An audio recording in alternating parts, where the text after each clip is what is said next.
Hey everybody, welcome in the Pro Football Ireland's Week 6 NFL Preview Podcast. Michael McQuaid, Mark Hogan, Jason Hayes, presented by SBK. No bull, sports betting, no casino, none of that. Just full on sports betting. If you enjoy that 18 plus, please be gamble aware. But a big thanks to our partners, SBK. Mark, while I get this podcast out to the masses, and also a major welcome to everyone listening in their care on a Thursday or Friday or Saturday morning ahead of this week's NFL action. How are you doing? What's the crack? Doing great, coming off the first ever broadcast from the studio with yourself and myself. We obviously missed Jason, who was over It took in London. 40 seconds for you to say that. 40 seconds for you to say that. Of course we did. Of course, appreciate obviously all the helpful texts, but up the lads, Jason over doing the thing over in London, and then you and me are sitting on the couch. It's kind of a wild weekend for yourself, myself, and Jason. It killed me not being there, Jason. But can I thank you? Can I thank Michael as well? Can I thank Reese? And who else went over? I'm losing my mind now. Somebody else went over and I forgot about them. I've literally forgot about them. But it's all good. Jason, you were there. Come on, who are you hanging out with? I'm trying to think. No, like I was sitting next to Michael. I know Reese was down pitch side on photography. I don't, unless there was a mystery fourth person that you asked. I don't think there was. I don't know. I'm a mute. I'm sorry. I don't know. I can't remember. I should know this, and I don't know it. I'm so sorry. Oh no, I know who it was. It was meant to be Jim Flano and his flight. I was going to say, but I was like, can we talk about this? Yeah, because Jim Flano was going to go over for Pro Football Ireland, and then as Michael has just said, and I'm speaking over him now, the storm, and it was so funny because, for me, and I don't really want to completely rehash last weekend, but because Michael, I saw you go to London and then in studio for Virgin Media, there was like 3 trips to London going on. I feel like it was like, I don't know, that storm was wild. Yeah, I very luckily got home, and it's funny because there was like a lot of people like seeing my tweet on the Sunday morning, like, "Are you here? We can't get in." I'm like, "No, I'm not," and I actually regret putting that picture up now because people were like, and like, we're not going to talk about that. I have nothing to do with that, but like, yes, it was weird. Jason, I'm going to start with you here. Obviously, thanks for doing it last week. We have breaking news coming out tonight. Breaking news that apparently Bill Belichick is on the cusp of walking or being fired from UNC. Now, I know that the college football podcast is a different day of the week, and look, we just brought it in right now on the graphics, just finished recording it, but we didn't talk about it. So just in case it happens over the next 24 hours, are you surprised? You've literally just heard this news, I'm presuming. There now. Look, I'm not the biggest follower of college football because mainly because my wife would leave me if I dedicated another day of the week to watching sports. Shout out to my wife. I did tune Oklahoma, Texas this weekend, baby. Sorry, go ahead. I did actually funnily tune in this Saturday for the first quarter when they were playing Clemson, and I think it was 35-3 after one quarter, and I was like, okay, things are not right there. I'd be interested to see what sort of contract he's on, because if they do let him go, I think he'll be leaving with quite a bit of money. So he can walk. He can walk for $1 million, or if they fire him, not for cause, they have to give him $20 million. So I guess from an NFL podcast viewpoint, it just shows you how different it is, that both different codes, shall we say. And I can only imagine the rumors that will start flying if and when he does leave. We're going to have a segment later in this podcast about some of the saddest franchises right now. So you could bet on a couple of them knocking on Belichick's door, looking for a year or two of success before maybe he'll pack it in altogether. I don't know. He's got a partner of his own who he needs to spend time with these days. We will see. Mark, obviously you're looking at me going, why the hell are we talking about this? But it's important for content purposes, just in case it does genuinely happen over the next few days. If Belichick, with the prospect of Belichick leaving UNC in such a short time period, is an abject failure to what we expect of him, especially with the amount of money he's brought in, the amount of money the school brought in to pay for him, something that we've never seen before at college football. And it really shows that for an NFL coach, if it was to happen, this is a huge failure for somebody like Belichick. And frankly, I don't agree with Jason. I think it's the end. I think it's the end for him. I think after everyone has come out, I don't think he goes back into the NFL. Apart from maybe like the Raiders for the crack. With Pete Carroll there. Like, I don't understand it, to be perfect. Like, I genuinely do not understand it. You are asking the completely wrong person. I have no context. I was thinking that you're going over. He's a legendary NFL coach. I understand that. No, I understand that he's a legendary head coach. But like in terms of understanding, I don't know if he's being fired because of poor performance or if he's walking away because he doesn't enjoy it. I have no idea. So apparently, there are multiple rumors that players are selling tickets on and stuff. Apparently it's a complete another bleep show. That's all I know. If anything happens in the next hour when we're live, we will come back to that. But just in case people are not aware of that, because I know there's obviously a lot of Patriots fans in Ireland that might want to hear about their old daddy Bill maybe getting fired. On that, can I just do you know what though, Michael? I think there's one thing that you did gloss over and you said we won't talk about. I think we will talk about it. And there was a problem getting into Tottenham the other day. We are not involved. And the only thing I would say is you see tweets sometimes and it's your well-known podcasters is the quote unquote on Twitter. Your well-known podcasters won't talk about this. First of all, we are not paid by the NFL to not say anything. Like we are not paid full stop, I will say, by the NFL. But this whole thing that we're keeping shutting, we're fans that get a press pass because we put in a lot of hours and hopefully we bring good content. But like, I don't have an inside track. Jason has no inside track. Michael, you've no inside track. We don't know anymore. And it's like when you get tagged in something saying you're going to keep quiet, there's not some weird agenda going on behind the scenes that we're keeping it quiet. There was an absolute mess outside Tottenham. Jason was in the building. Michael and I were in Dublin. That's all I can say. And like you said, Michael, you start getting tweets about it. I'd gotten tickets for a friend and I'm panicking off air on Virgin Media saying, hey, are those tickets all right? Because I'm like, I'm going to hear about it now from a friend. But it's like, in terms of like this whole thing, we're keeping quiet. Give me a break. Like, we don't know. Like, I know. I guess one thing I will say, if I go back into the fan mode here, I personally don't think there's any need for an app. Just use the email service. That's my opinion. Don't check people's names on the tickets. Let them in. I'm sorry, but that's my opinion on it. Let's move on. Can I ask you, Mark, and just thank both of you lads, as I sit here drinking Lemsip, Pepsi, and potentially might have COVID, which is a different conversation for a different podcast. Just thank you lads for coming on last week. I am 70% sure I have COVID. Like, everything smells weird and I feel weird. So if I don't last this podcast, that's why. But thank you, boys, for coming on last week. I believe Dara done a very, very good job. And that my position as the Nordy is now in serious jeopardy.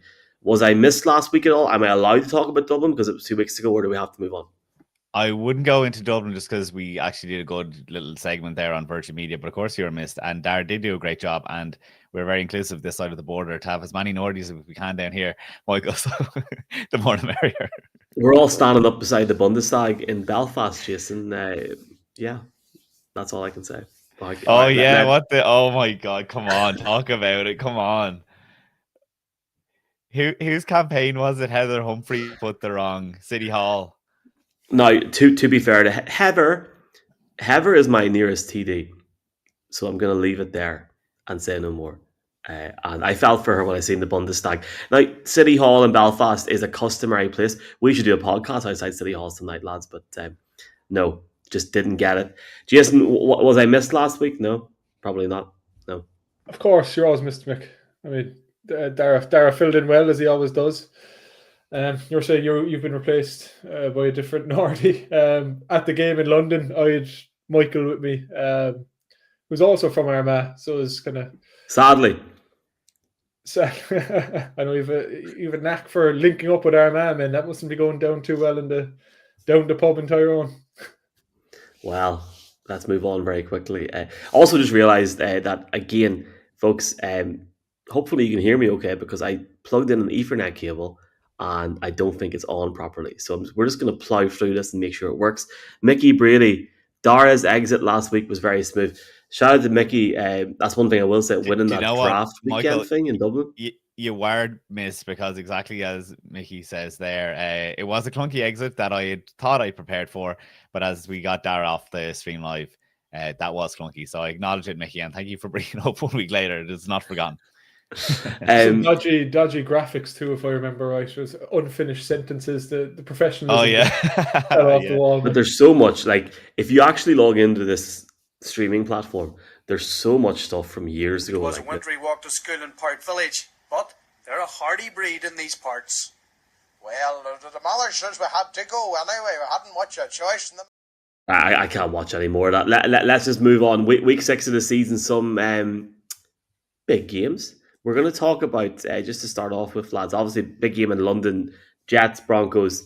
Watch Virgin Media 2 from 2 o'clock. If you want to have an Irish broadcast or a broadcast that is tailored to your likes, tune in or record it or put it on and press mute. If you don't want to hear me, press mute, turn the worry button off. I don't know. Enjoy it. 2 o'clock Virgin Media 2 on Sunday. Happiest fan bases, Mark. I presume the Cardinals are right up there. 10 minutes into this, I had to mention it. No, unfortunately, no Cardinals. But no, we said we would start off with the happiest fan bases. We're going to do the worst fan base in the second half. But I suppose we're kind of hitting in that part of the year, aren't we? Where, I mean, I don't think, we are talking about, like, we're not talking about the Tampa Bay Buccaneers, so I can talk about them very briefly. It's like, there's a team that you must be absolutely ecstatic because this time last week, Jason was given one of the best pieces of content that we've done on the podcast, giving this absolutely incredible breakdown of the Seattle Seahawks defense. So much so that I'm absolutely certain, nailed on, the Seahawks have this one, and the Tampa Bay Buccaneers go off and win another game in style, or sorry, in the same style that they keep on doing right at the death. There's certain fan bases now that feel quite high in an NFL landscape. I think we'll all agree that has hit a level of parity that we haven't seen for quite a number of years. I think that's really demonstrated in, I suppose, there's obviously no undefeated teams left. There's only one winless team right now. So it's like in a level of parity, there are some teams that you can definitely feel high about. And then we'll wrap around later on and talk about those ones that don't quite feel so positive.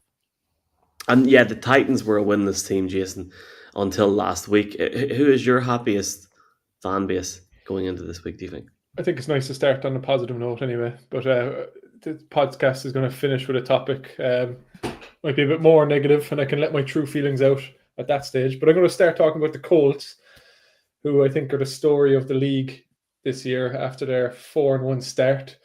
And even that one loss with how well they played against the Rams, I think, if anything, that game almost showed more than anything that this team probably is for real, despite many people's doubts, including myself, who's kind of still hoping they keep it going, but also just a bit, I need to see it for a bit longer. But look, it's in terms of fans being happy, it's a small market team in Indianapolis, and I always love seeing some of these smaller market teams get their limelight. We know McAfee and the guys, they're big Colts fans, and they tend to elevate that on their show. But just seeing a team like the Colts talked about so much across ESPN, NFL Network, Pro Football Ireland, I think it's incredible. Who went to training camp as well, literally walked into a random field and shook Daniel Jones's hand. And look what he's been like since, Jason. He's been incredible. You could say, look at the Irish, Mick. So, what are you laughing at? Look, they're scoring opponents every week. They have 74 margin points differential, which is the biggest in the league. And just this past weekend, they beat the Raiders 40-6, which was their biggest win in 12 years. So in terms of fans enjoying it, those are the type of games that you can just laugh at how well everything is going. Whether it's Daniel Jones, who we've talked dead at this stage, but clearly his career is, he's enjoying a career year right now. Turnover-free football, which has constantly been the issue for him. And he actually has more wins, 4 wins this season than his last 2 years in New York combined. So we know what Daniel Jones is doing. We know what Jonathan Taylor is doing. We always knew what he was capable of.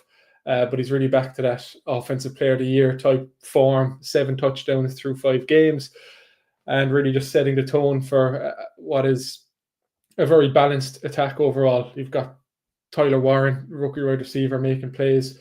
The offensive line looks so stable. They've only conceded 4 sacks on the year, and they went sack-free against the Raiders, which was actually the first time in 40 games that the Raiders didn't record a sack in the game. So it really just speaks to the level of football they're playing, how confident they're playing. But it's not just the offense. Defense is doing their thing. You're having guys perform who they've been in the league 5, 6, 7, 8 years. Guys like Tyquan Lewis. Duval's been 6'7". 6'7".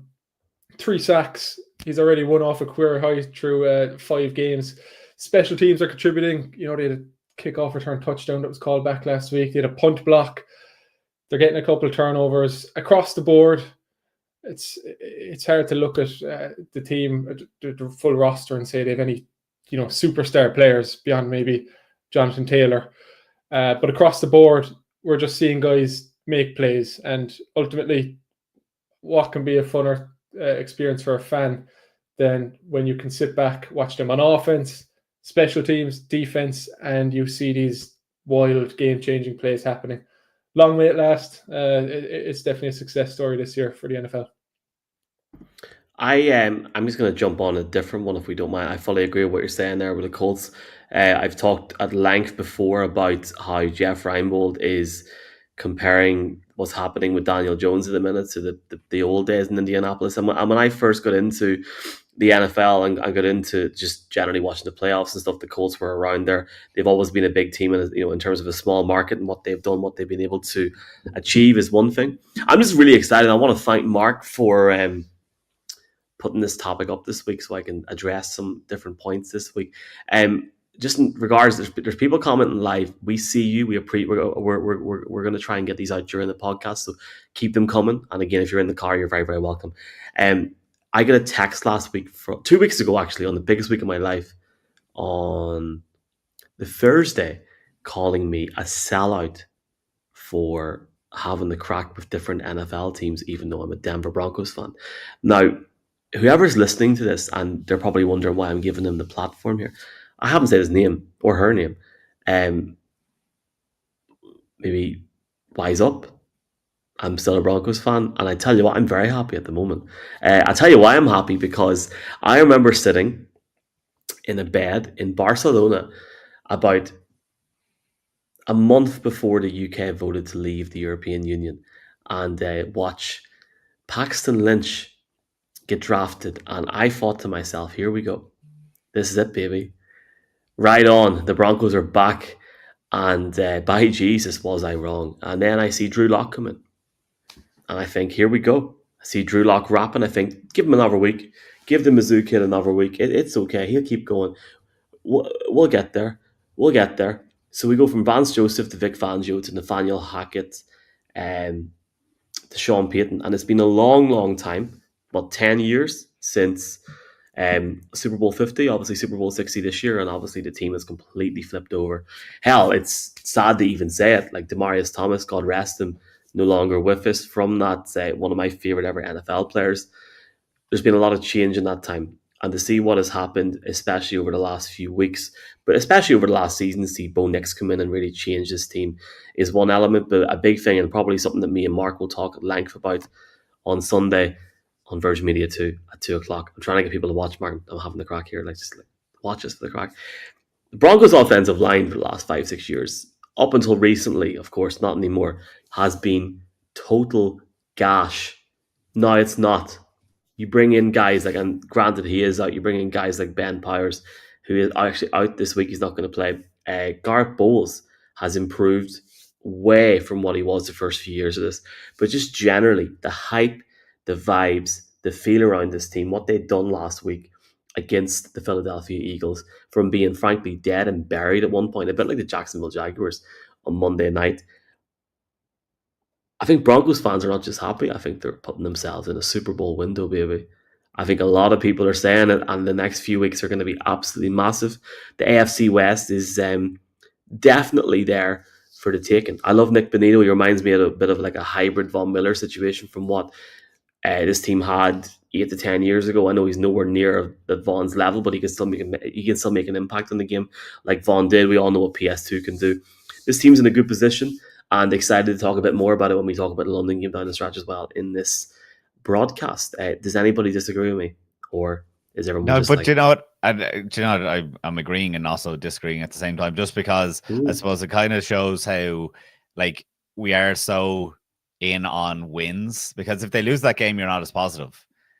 But because, and don't get me wrong, and there was 2 games, the Colts game and the Chargers game, which could have flipped either. I agree with you completely. Like I wouldn't have been as positive. And I only say it because I was watching the Eagles Broncos game, texting a guy who's going to the London game this Sunday, and yeah, it's kind of like I was like, oh, I hope that they're able to go in. Like I really want them to.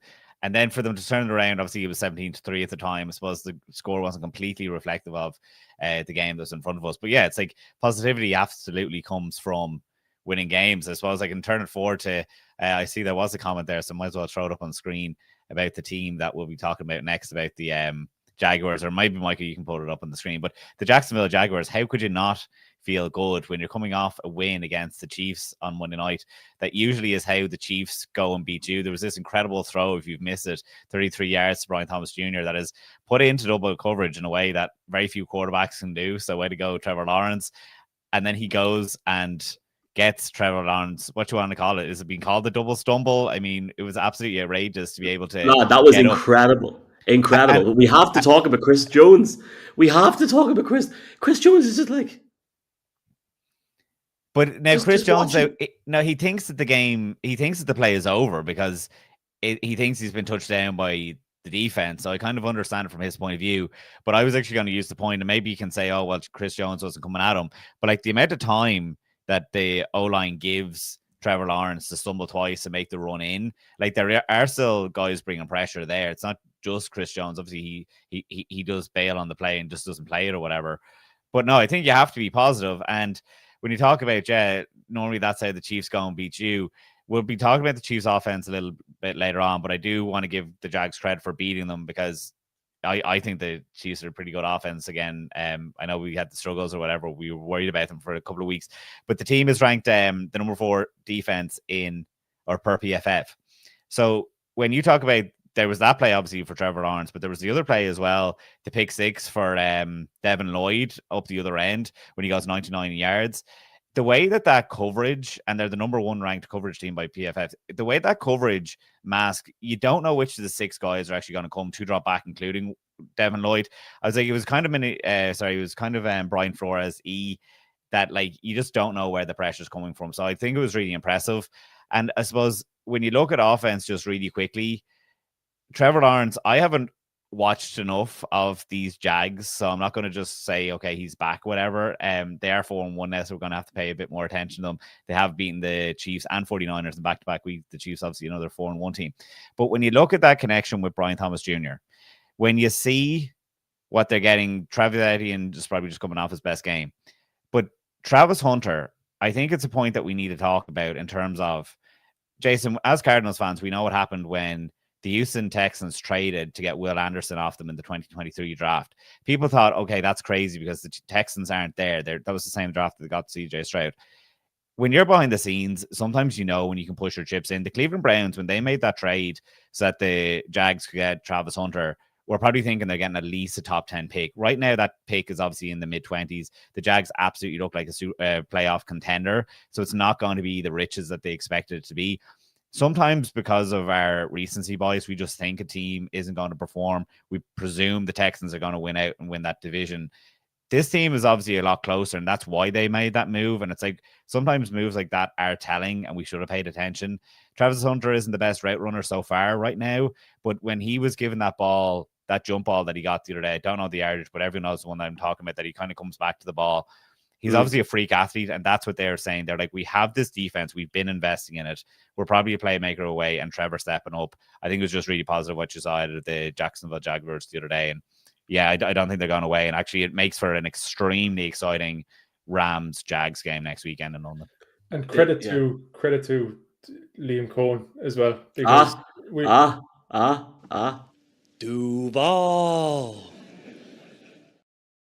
What a bounce back. But we were all in London last year listening to Doug Peterson and just how flat that whole organization was.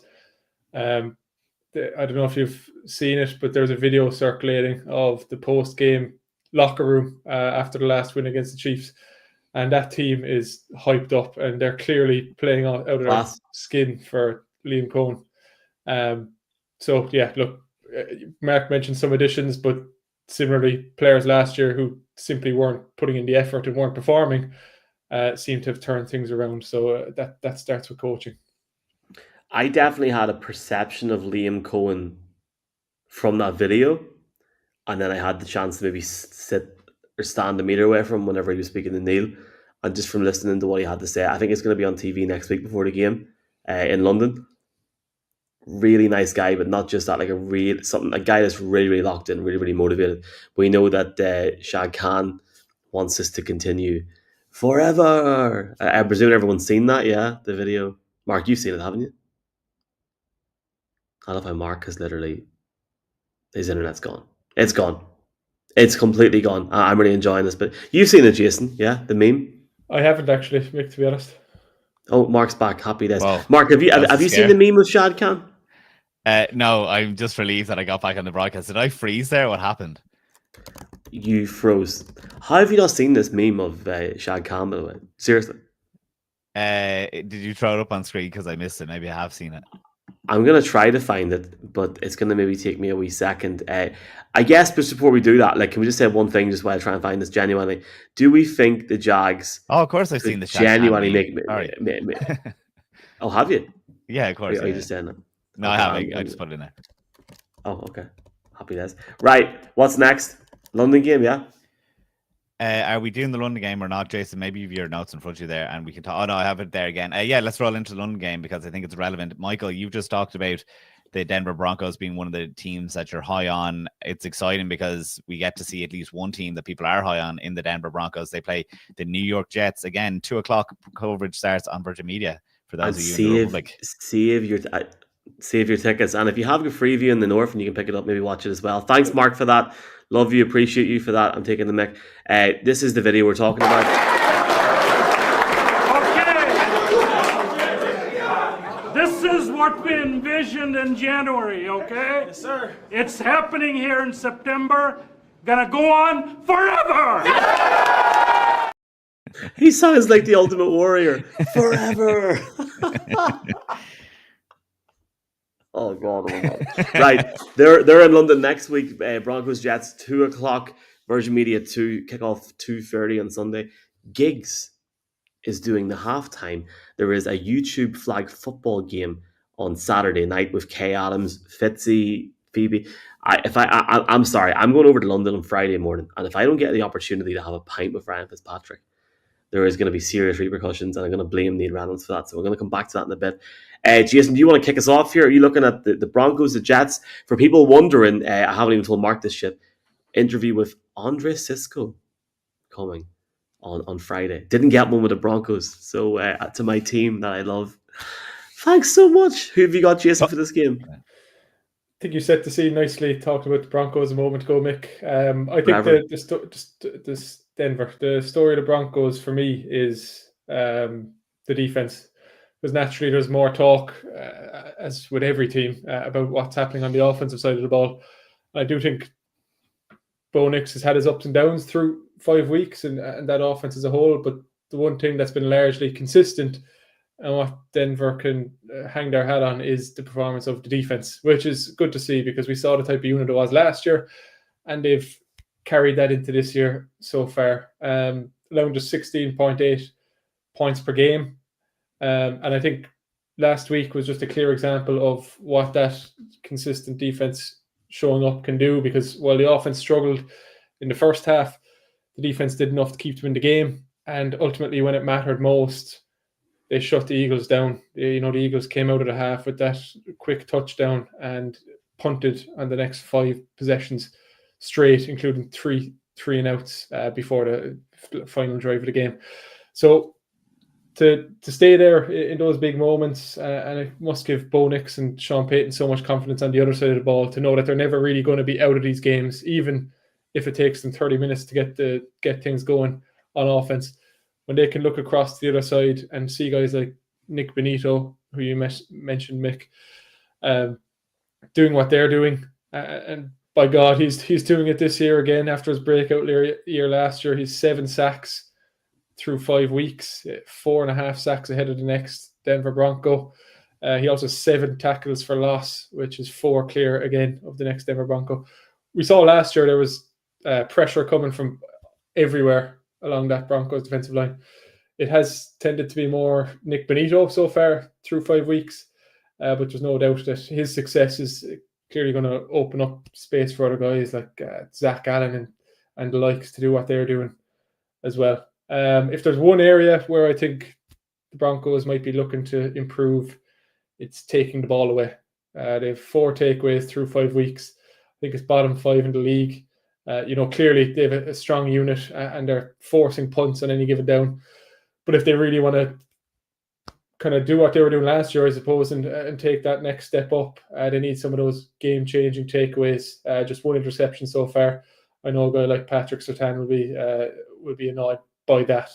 So look for them to be more aggressive, and it could be shaping up for a good week to do it against that Jets offense, who certainly have had their struggles through 5 weeks. And Mark, I believe you're going to talk about the Jets, so I will just interlude to this. I left the studio on Sunday and put on our good friends over at TalkSport. Were doing the commentary. Will Varney was commentating on it. The Jets against the Cowboys. And after 30 seconds, Mark, I realised just how bad of a situation the Jets could be in. We could be in for a very long Sunday here. Oh, you're so good, because like literally my first line is the most fun thing about the Jets right now is Jerry Jones giving the finger to their fans the other day and saying after the fact that he meant to give it a thumbs up. It's like there's nothing. Imagine getting fined $250,000, right? Just knowing that you were just taking the piss, like fully, like. Yeah, I would always lead into the fact and enjoy the actually flipping the finger then at that point, because for 250, to actually have to give the apology is probably worse than having to bury it or whatever. But obviously the only winless team, and it's looks as bad. And if you're listening to Varney, it sounds, or it's as bad as it sounds. I actually felt bad for them because they literally had to like put that audio on, right? It was the Jets audio. They could update people about the scores, and he literally, in the second quarter, was like, "I don't want to talk about the Jets. Can we talk about something else?" It was that bad. The boos from the stadium, Mark, were like just. I know a Jet fan that I've been, last week playing against the Dolphins or whatever. Like, well, at least you get your dub this week. I see Simon Kennedy's in the comments again. Keep on getting your comments in. Really appreciate them. We'll throw them up when we can get to them or whatever. But yeah, like. If you're a Jets fan, you obviously know this or whatever, but like the defense was supposed to be good with Aaron Glenn, and it's just not. So they face obviously the Cowboys there, and who are without CeeDee Lamb and 4 starters in the offense, on the O-line. Dallas was up 30-3. So in case you were just scoreboard watching, you saw at the end it was 37-22. That is not the story of the game. There is this touchdown that is thrown to Jake Ferguson, the tight end. I think it goes for 27 yards. It's a screen pass. It is the kind of tackling that you put up when you're playing football for your substitute PE teacher and you don't want to participate. You don't want to be there. Maybe you've championship on the weekend. Your manager has told you to play soft. It was just so weak and so not wanting to be there that exactly what you're saying about Liam Cohen, it's the complete opposite. So at least you were thinking, okay, talent-wise, it might not be there, but at least Aaron Glenn will whip these boys into shape. That is not the case. And I mean, that was the bare minimum that you were expecting or hoping for, right? Like that's at least the calling card for a lot of head coaches in year one. Be stern and strict and try and get them to play some kind of ball for you. But then when you look at the offense, a lot of people will say that it has its moments, but I think it refers back to, and maybe it's just a bias that I have against Justin Fields, but it's always highlight plays. So to make the point for me, and there's always a stat for everything, I appreciate that. So toss these to the side, if you will. But in the first half, among the 40 qualifying quarterbacks, Justin Fields is 37th in accuracy, 26th in EPA. He has 1 single touchdown. He does not start playing until the second half, when he goes from 37th in accuracy to 7th. He goes from 26th in EPA to 13th. He has 6 total touchdowns. It is something now that has had to be addressed this week by even Aaron Glenn, saying you cannot have a quarterback that is getting so little done on offense that it's putting us behind the sticks straight away. I think it's very frustrating from all sides if you're a New York Jets fan, but especially then it's like, yeah, you can have some fun, but you're never actually going to win the game then. And the funnest thing is it's only week 5. What's to come for this team? This is the biggest. I was saying a minute ago about feeling bad for Varney the other day. I just felt bad for the Jets, man. Like again, I've said about Liam Cohen there.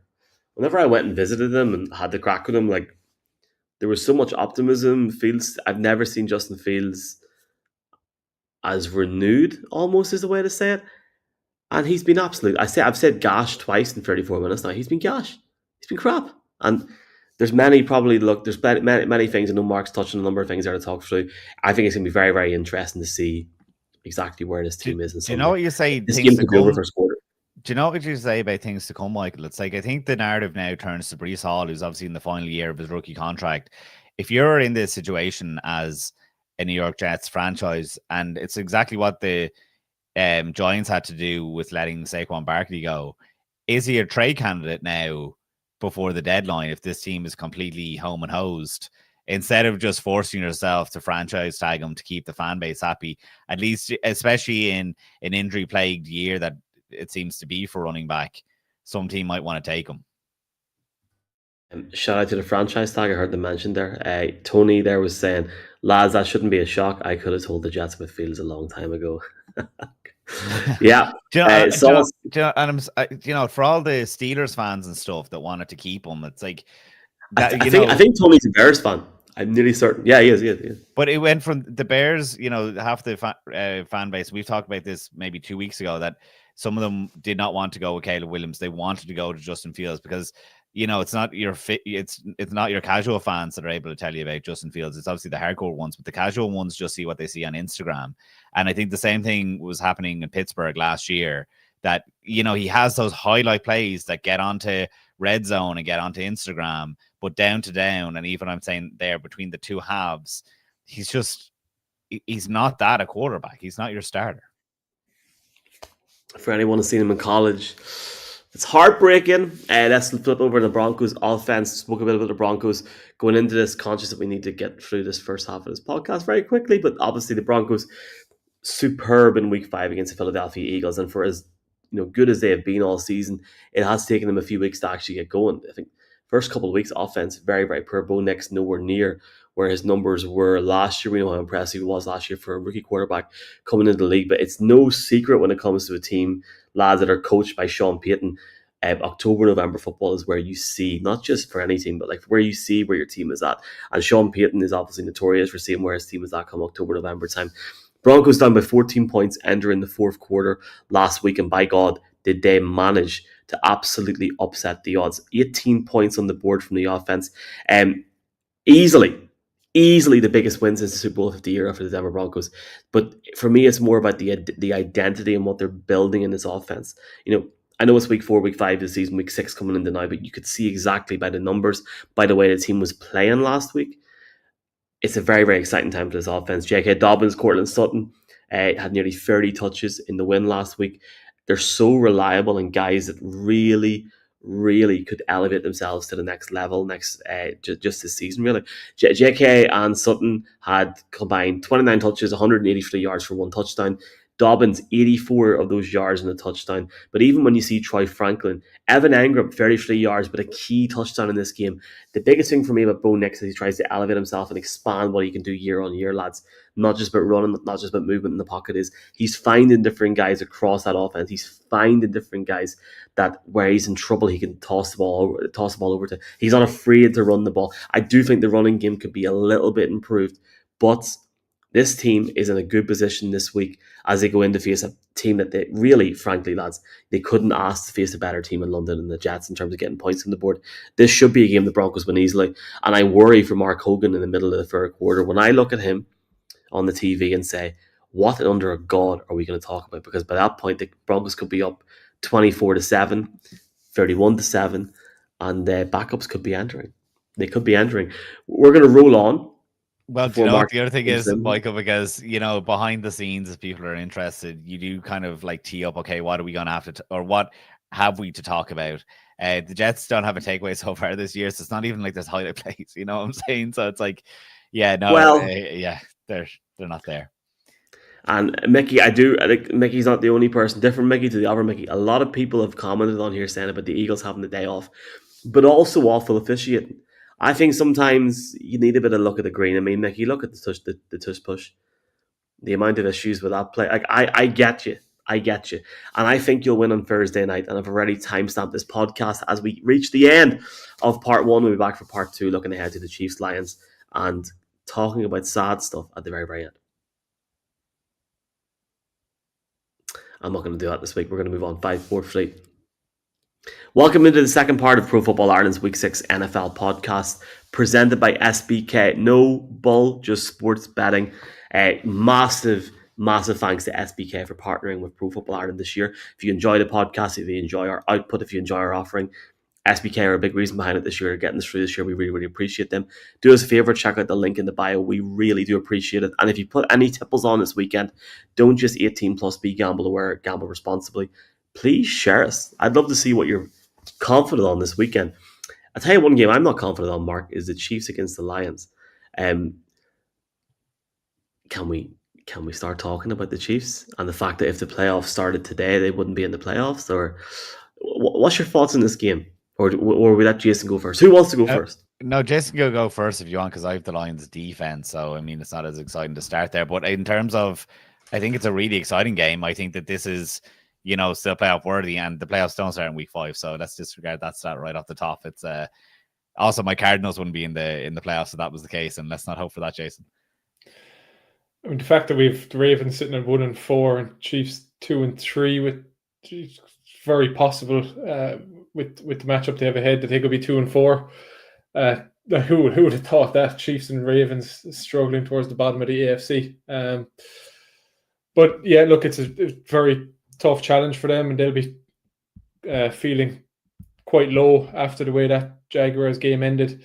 I'll talk about the Lions offense, which is kind of fun to look at. It's only week 6 now, and I actually talked about this Lions offense just before the start of the season for week 1, and the question was around John Morton, the offensive coordinator. How is he going to take over from Ben Johnson? And the story really is it's more the same. Funny looking back on that week 1 game against the Packers and the amount of panic that stemmed from that across different fan bases, and saying, okay, the Lions are finished, their window's closed. Because over these last 4 weeks, the Lions have yet to score less than 34 points, and the offense just looks as efficient as ever. Jared Goff is playing football at as high a level as he was playing last year, hitting at over 75% of his passes, and he's most touchdown passes in the league. He's got an embarrassment of riches when it comes to spreading the ball.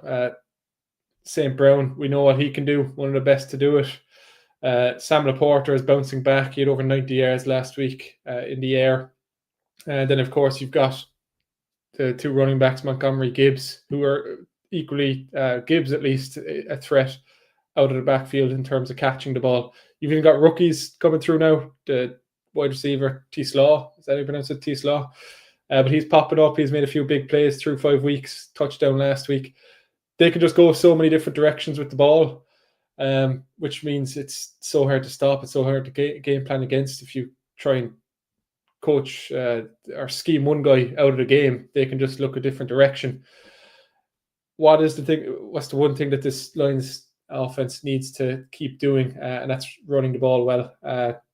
Montgomery and Gibbs leading the way there. But I really think Goff, for as well as he plays, when everything is functioning around him, we know how good he is, and there's no one better at doing at running this offense and doing what is asked of him in those moments.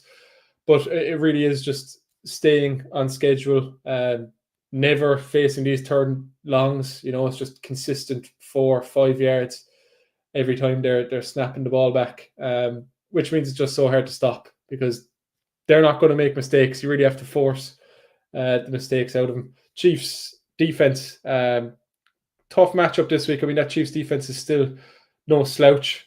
I'd say there's similar standard to last year, but if there is an area that they're struggling, or at least they struggled last week against Jaguars, it's stopping the run. 147 yards on the ground last week. So I think that's where it has to start and end for the Chiefs in terms of how to stop this Lions offense. Can they slow down the ground attack? And then they can try focus on what Goff is doing through the air.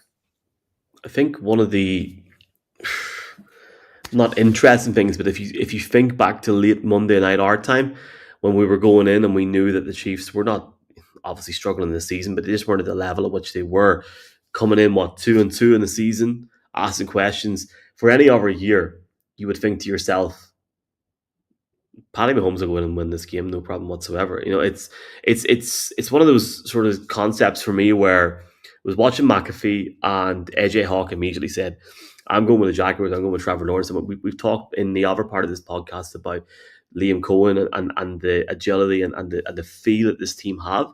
Well, one of the things that I was very down on a few weeks ago was the Kansas City Chiefs in regards to their offensive play. Certainly, week on week, I've seen somebody tweet the other night that this is going to be the start of Patrick Mahomes' MVP run this season. I don't think we're at that level yet, certainly, but the main positive for me with this offense was to see, and Jason sort of mentioned it, there was exactly sort of enhancing that run game. You said 140 yards.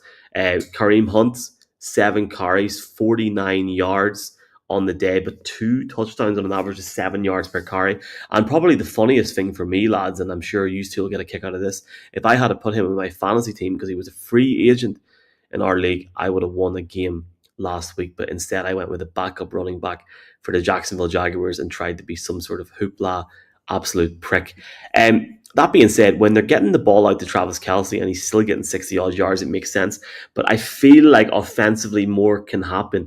29-41 for Patrick Mahomes, but still an interception. It doesn't feel like he's getting to that sort of point of where we expect him to be, because during the first few years of the Mahomes era in Kansas City, you sort of knew yourself that the Chiefs found a way to forge that identity of, they were a unit, a machine.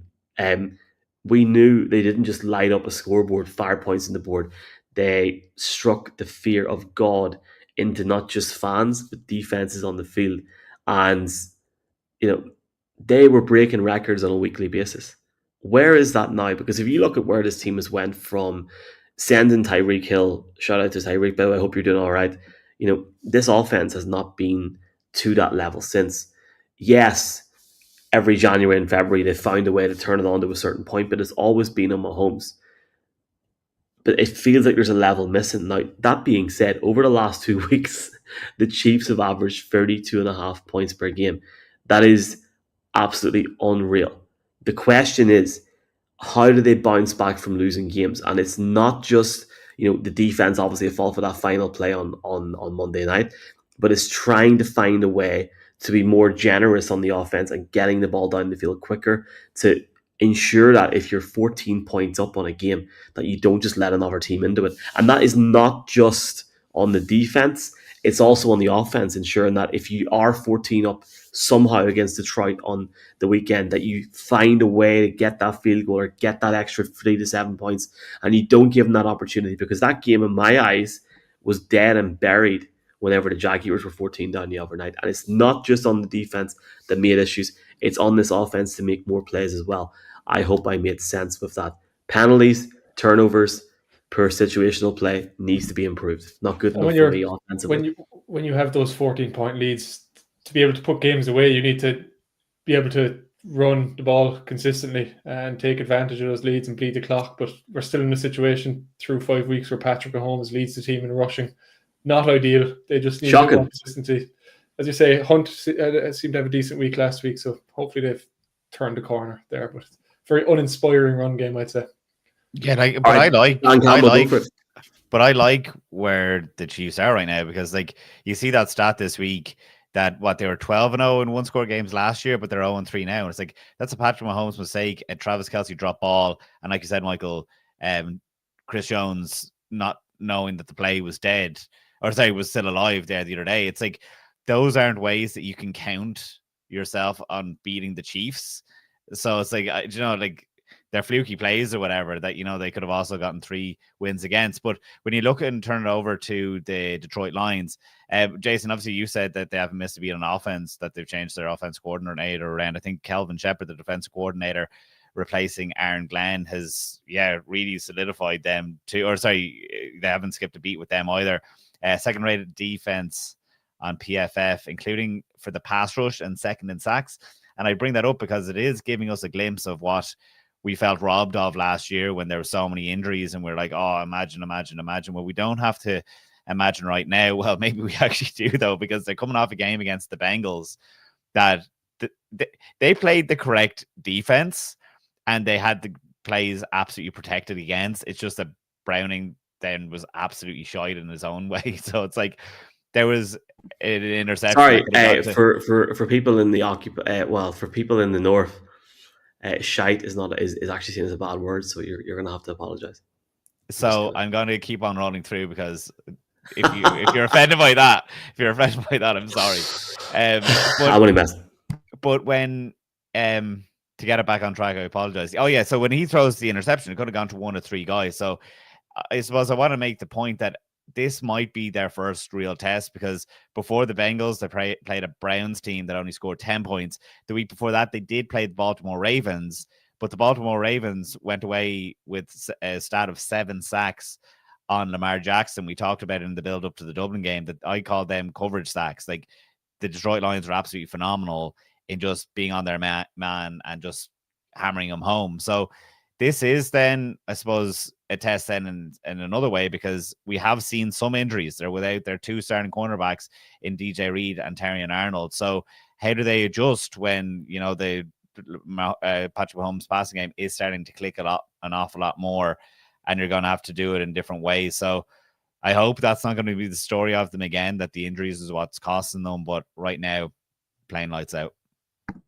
Clanger of a game. Absolute clanger of a game. Let's go old school and say who we think is going to win. One word answer. I can see Mark rolling already.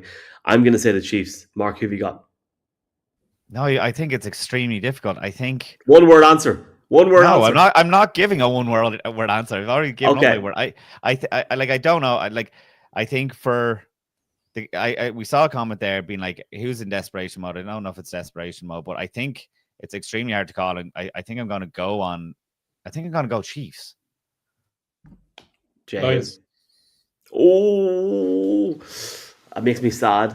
And can I just apologize for the next segment of this podcast? I had a whole thing written for the Bengals, and now I don't think they're sad anymore. So I'm just going to start off here. Mark, obviously we started the first part talking about happy fan bases. Now we're talking about sad fan bases. And I'll cover myself back here a bit. Bengals fans weren't happy because, frankly, the Bengals gave up big time across multiple games, and not just gave up, packed it in. But that being said, lads, they took a 41-year-old man who owns a share in a Dublin soccer team on a commercial flight yesterday and sent them up in what was a 2.5-hour drive from Cleveland to Cincinnati. Joe Flacco is here. Next Thursday night, he plays the Pittsburgh Steelers and has the chance to create one of the biggest upsets of all time. Thanksgiving night, he will play the Baltimore Ravens. Nobody's sad anymore in Cincinnati. Surely, lads? Am I wrong? Zach Taylor, shake your hand. Joe Flacco's about to ball out for the Cincinnati Bengals. And what a moment. What a moment. As he said, Joe is an experienced quarterback with a history of winning. Can people still see me because my screen's been off? Yes, I can see it. I can't sense if this is sarcastic or not, though. Hold on. My screen's completely went black. I'm not even joking. All right. Oh God, this is not good. This is like Mark. No, we still got you, Michael. My screen. No, you can keep going there. I suppose don't think, like, Joe Flacco obviously has not been the man right now, or he has not been, and that's why he was benched. And Jason, you and I talked so recently as will he ever play again? No, barring a catastrophic injury that was to wipe out both Shedeur Sanders and Dylan Gabriel at the same time. We thought we'd never see him again. I don't know if I have the same faith that Michael has in Joe Flacco. I love it. And I'm back, Jason. I'm back. I'm so sorry. And can I just say this before we do continue? Just such a proud moment for me on a personal level, just meeting my best mate and hoping that he gets to lift it all this year with Cincinnati. It's about to be turned around, For our listeners, Michael is displaying a picture of him wearing a black shirt standing next to Joe Flacco. Lovely man. And I can't believe, Jason, they put him on a 2-hour commercial flight. I think that I saw a photo on Twitter of him crossing the road to Cincinnati practice, and it's just so funny. Like, why do players? It's like when you're but here's the thing. Across some country road with your golf clubs, and it's just this bizarre situation. Like, why do you still have to cross the road to get to the Cincinnati practice? In the most Cleveland Browns thing possible. I'm not like, people can admit to this. I'm not even joking.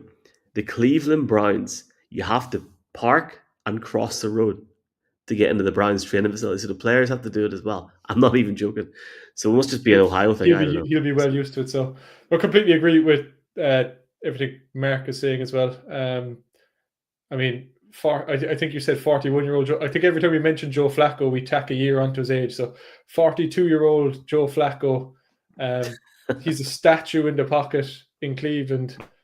We know the struggle that this Bengals offensive line has going right now. So I just don't see it working. I hope it works. I hope they beat the Packers and Flacco beat the Packers twice in one season for different teams. That would be pretty cool. But let's hope, not believe. Mark, who have you got?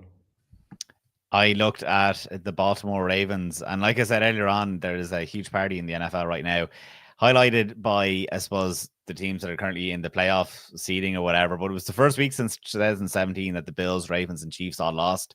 For different reasons, I'm not worried about the Bills and the Chiefs, but I definitely am down on the Baltimore Ravens. It's their worst start in franchise history. It has them right now at 1-4 with the Titans, Browns, Dolphins, and Ravens. So in the last segment when Jason was saying, oh, it's a bit crazy, like, you know, and it's only week 5, the Ravens are at 1-4, and, you know, suggesting, I think, Jason, that they'll pull a magic trick.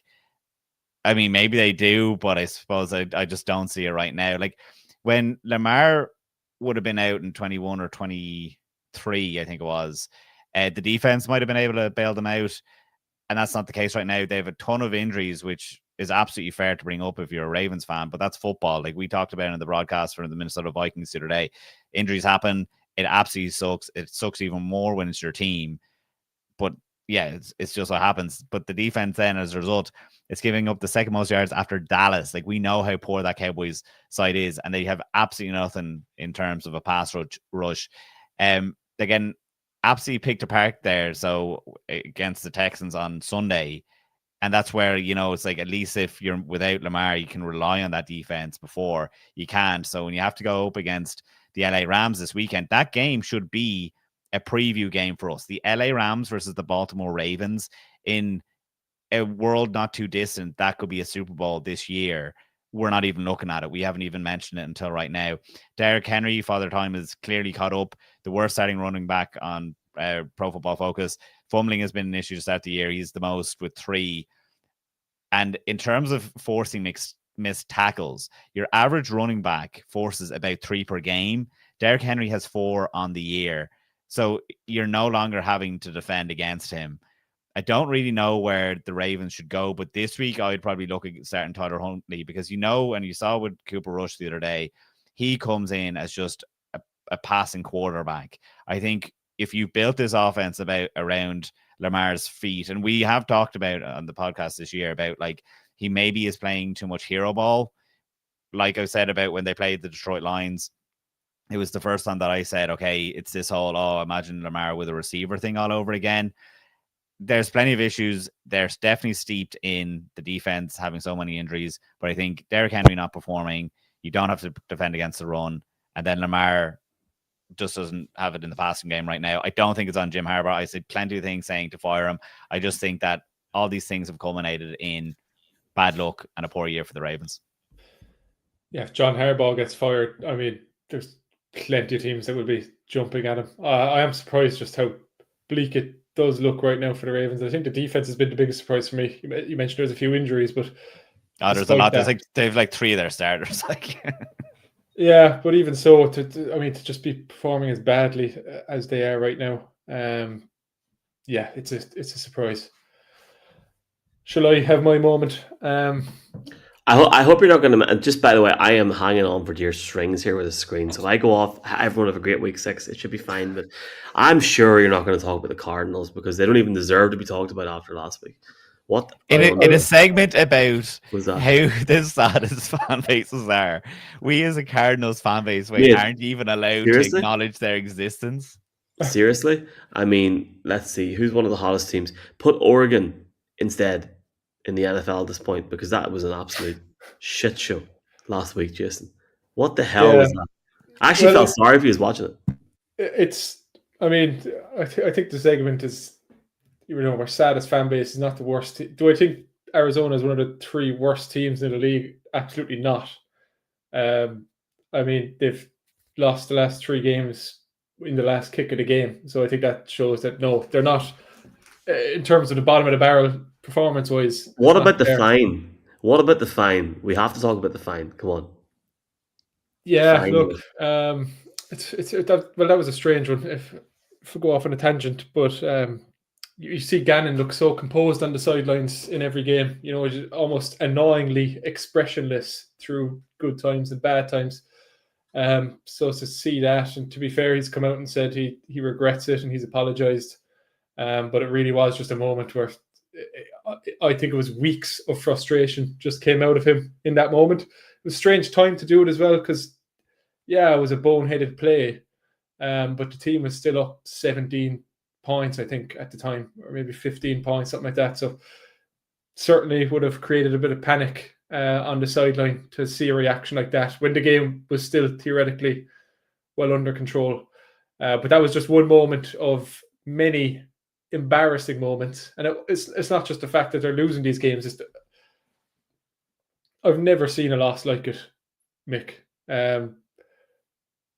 Starting with the fumble where the ball was snapped into Kyler's face, and we of course had Di Ricciardo drop the ball just short of the goal line, or maybe he was over it. He deserves to fumble it anyway, so let's ignore that. And then you have the interception that's dropped and fumbled, and the same guy, Taylor Emerson it was, stood up, kicked the ball, slapped it back in, and then the Titans get a touchdown. It was just a calamity of errors. But despite all that, because look, they're bizarre plays. You can't anticipate something like that happening every week. The thing that got me the most was the Cardinals, despite all that, they were 21-19 up. They had the ball, get a first down, and they can bleed out the clock. Yeah, what did they do? What did Drew Petzing, the offensive coordinator, do? He called 3 straight running plays on the ground. All 3 were stuffed. You know, they're paying this quarterback $250 million, and they didn't call on him to get them a first down at the end of the game. I was in London on Sunday, and Kevin Stefanski on 3rd and long consistently gave Dylan Gabriel a chance to throw the ball, even when they were leading, to throw the ball and get a first down. And we have Petzing coming in with that conservative attitude with the game on the line. I think it's disgraceful. I think someone should be fired for it. He should be fired for it. He's not got this offense working at all. It's year 3. The team is meant to be peaking, and they just look as flat as ever. The same issues are happening week after week. Marvin Harrison, he was on fire in the first quarter. I get on my flight back from London, and I get off, and he still just had 1 catch in the last 2 hours. I'm like, what are we doing here? It's just a 2-hour flight from London to Cork would be an interesting experience. Look, it was. Thank God this is almost over. I'm getting sad now. But just one more thing I want to mention, and I've made notes for myself because I know I could just ramble all night about this if I didn't keep myself in check. Performance on the field aside, I do want to mention one other thing that has fans unhappy in Arizona at the moment, and that is what the ownership is currently doing in the stadium.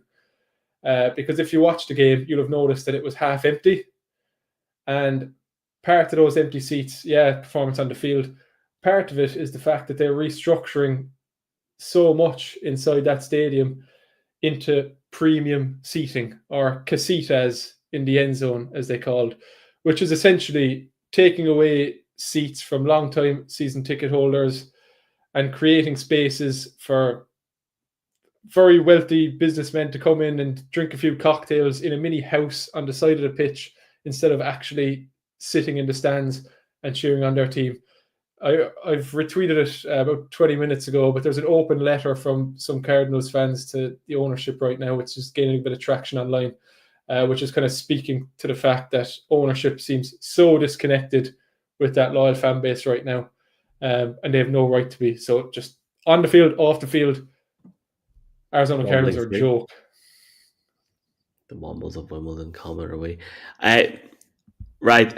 We probably need to move on to Headache. I really appreciate that rant, but can we move on to Headache? Or Mark, have you something to say before we do that? No, I just think it was done in such a great spirit of what the segment was supposed to be. So thank you, Jason, for sharing with us. Sharing is caring. For me, very, very quickly for me, Headache, Tennessee playing Vegas on Sunday. Give me Trey Tucker to have an absolute day and a half against the Titans. 4 touchdowns so far this season. 71 yards last week, 2 touchdowns for me this week against. You think you're having it bad in Arizona? I mean, well, Tennessee beat you, so you probably are. Okay, Mark, who have you got?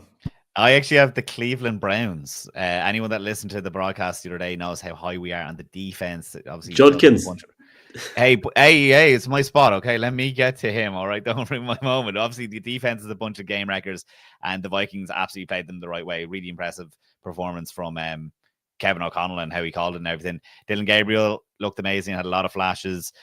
Jason, you said about passing at the end. I hated that decision so much that they didn't run the ball out, and it ultimately kind of ended up costing the game. But then, of course, Quinton Judkins looks like the new Nick Chubb, which is amazing for the Browns. There was that link up with both Harold Fannin Jr. and David Njoku at tight end. They're playing what we can describe as the high-flying Pittsburgh Steelers going back from Dublin, who, right now, actually, they're the number 3rd seed in the FC. I know it's extremely, extremely early, but I think that the Cleveland Browns are definitely going to be a force to be reckoned with as Dylan Gabriel grows into more and more starts. Who have you got, Jason, for your headache? I don't know, has it happened before? We've been running this headache for 3 seasons now, haven't we? I've Quinton Judkins as well, because just seeing him in person last week was so fun. He's got so much speed, but he's also willing to put the shoulder down and break a few tackles. I think that running back is special. And in a very gloomy press conference afterwards, Kevin Stefanski didn't say much positive about the game, but I think Cleveland fans, maybe that's why they've avoided that saddest fan segment, because in Gabriel, as Mark said, and Judkins, 2 of the most important positions on the field, they look like they have 2 good players, 2 rookie good players to lead them forward. Yeah, they do indeed. Virgin Media 2 this Sunday, Broncos, Jets. Me and Mark are there. Jason, you're having a wee week off. Fair play to you, Pat. Fair play to you. Dara and Connell are going to Tottenham. Oh my God. Gary has I have your shirt though. Gary has a comment up right now. AFC North could be won with 8 games. I think Ravens might still win it after the bye. I think there was a lot of AFC North talk on this podcast, and that's the funny thing. Like, if I'm saying that I kind of like the Browns to be frisky, we're writing off the Bengals.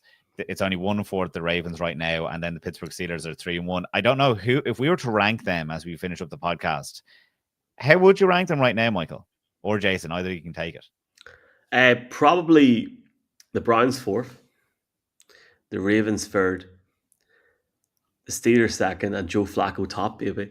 Here we go, lads. 41-year-old Joe. I only messing. Okay. Bengals 4th, Ravens 3rd at the minute with what's going on.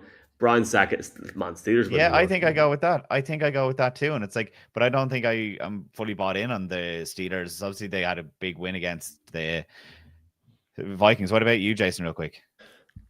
If we're talking right now with those injuries, i.e. without Lamar Jackson, then maybe Browns do just edge them. But if Lamar is there, then I'm absolutely taking the Ravens 2nd. And I do still think if they can get that bit of health back in the locker room, then they can go on a run. If they get things clicking, they can win 4, 5, 6 games. So great point from Gary. That division does look like one that's going to stay somewhat within reach for these guys. Considering everyone calls it the best of or defense or division in football, I don't know, like maybe, but probably not. They could win 4, 5, 6, 7 games, Jason. You never know. We will see what happens. Big weekend. If you're going to London, great. If you're not, fire us on Virgin Media 2. Big thanks to SBK. Big thanks to everyone that is commenting, has commented on this live podcast. Big thanks to everybody watching, listening in their cars. It does make a difference to us. It literally keeps us going. We will see you next week for week 7, and we hope you have an absolutely superb Duval weekend. Duval.